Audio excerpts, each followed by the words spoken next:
मित्रों, आज आपने बहुत सी कथाएं सुनी होंगे, लेकिन हमारे चैनल द्वारा आपको ऐसी कथाएं बताई जा रही हैं जो कलयुग में आने वाले समय में बहुत ही कार्यरहित रही होगी।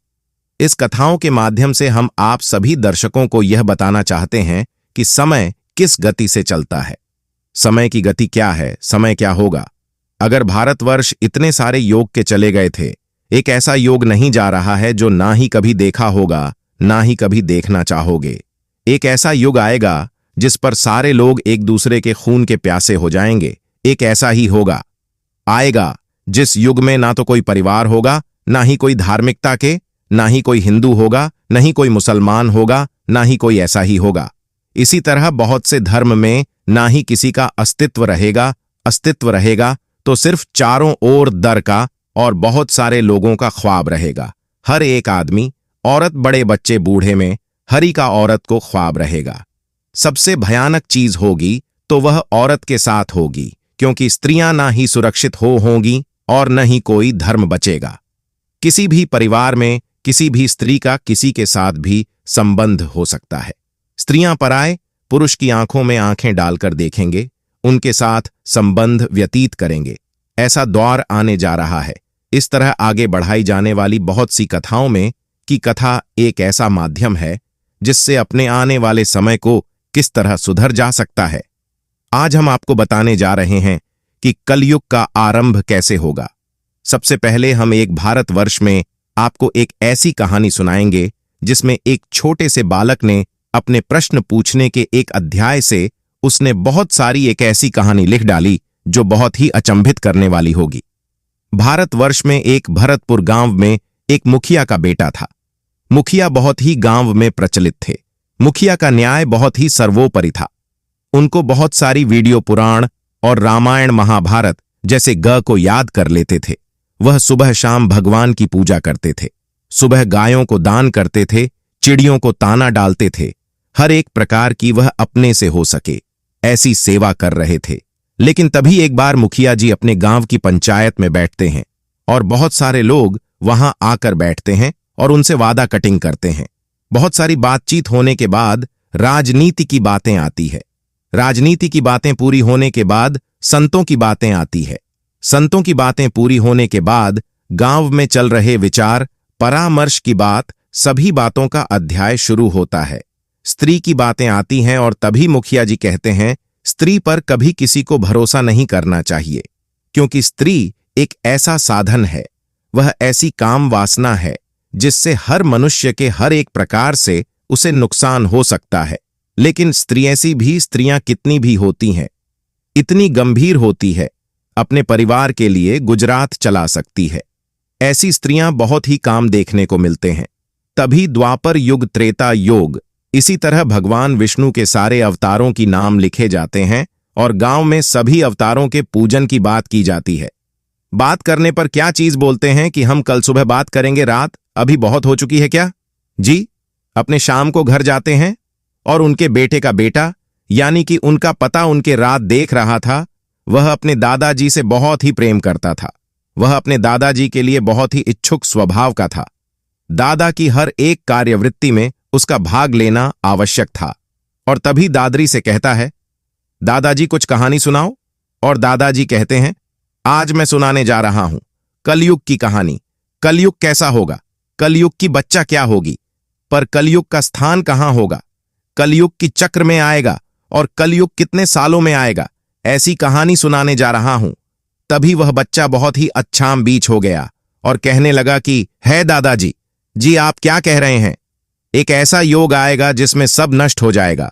और तभी उसके दादाजी कहते हैं, पहले पूरी कहानी तो सुन लो। और दादाजी सबसे पहले श्री राम की रामचरित की कहानी सुनाते हैं, फिर बजरंग बली बन की कहानी सुनाते हैं, फिर कृष्ण की कहानी सुनाते हैं, फिर महाभारत की भी कहानी सुनाते हैं, वीर पर भारी खाटू श्याम जी की भी कहानी सुनाते हैं और इसी एक बार कलयुग की कहानी भी सुनते हैं। लेकिन समय बहुत हो जाने के कारण दादाजी अपने पौधे के साथ सो जाते हैं। वह अपने पौधे से छोटे छोटे कहते हैं कि पुत्र, सुबह तुम जल्दी उठना, क्योंकि हमें मंदिर पर जाकर सेवा भी करनी है। कल सुबह बहुत से भक्त लोग आएंगे जिनके लिए प्रसाद हमें ही बनाना होगा। ऐसा कहकर उसके दादाजी ने उसके पोते को सुला दिया। और आज तो यह मान गया। ऐसा क्या करता था सुबह? गांव के मुखिया जी यानी कि उसे बच्चों के दादाजी और दोनों एक साथ मंदिर जाने लगे। रास्ते में आती गायों को खास चेहरा देते हुए रास्ते में आ रहे पक्षियों के दोनों देते हो। इसी तरह वह अपने दिनचर्या से आगे बढ़ते हो। उन्होंने एक मंदिर में बैठकर बहुत सारे भक्त जनों की सेवा की और उनके लिए प्रसाद बनाया, और सभी गतिविधियों एवं मंदिर के संपूर्ण कार्य पूर्ण होने के बाद शाम को टालने आई।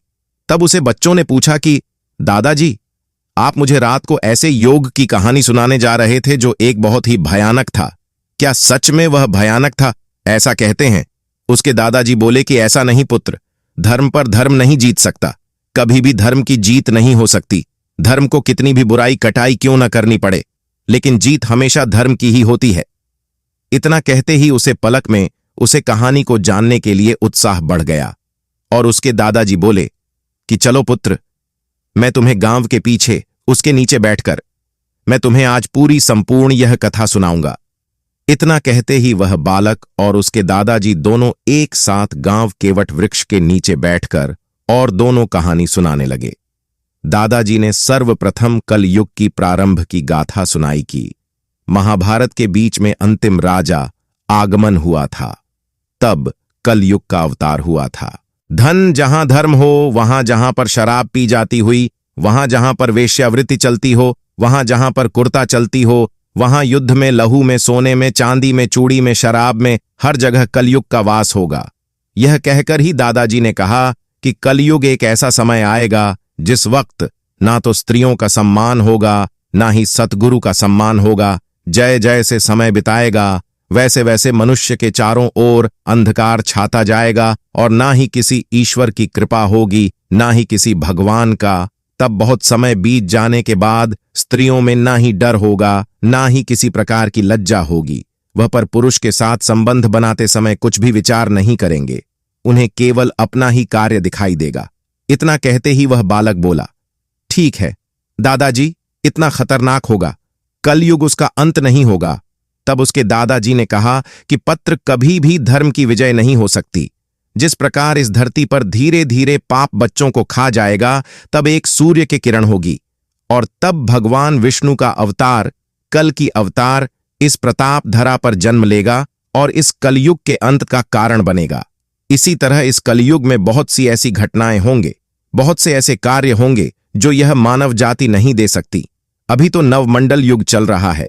देवी देवताओं के जागृत का होने का समय हो रहा है। यहां पर घर घर पर देवी देवताएं जागृत होंगी। अनेक प्रकार की देवियां जागृत होंगी, अनेक प्रकार की वीर जागृत होंगे, अनेक प्रकार की सिद्धियां, तंत्र मंत्र और दान पुण्य का समय। यह थोड़ा सा बच्चा है, उसमें आएंगे। यह पत्र हमेशा याद रखना, कभी भी किसी को दुखी मत करना, अपने से हो सके उतना कार्य करना। और दादाजी या कहकर दोनों अपने पति के साथ वह दोनों अपने घर पर जाकर खाना खाकर सो गए। मित्रों, इस कहानी से हमने आपको बताया कि कलयुग एक ऐसा प्रारंभिक खतरनाक युगने वाला है जो आपकी रूह को भी काम उठा देगा। इस कहानी में हमने आपको बताया कि कलयुग का अवतार बहुत ही अचंभित का देने वाला है।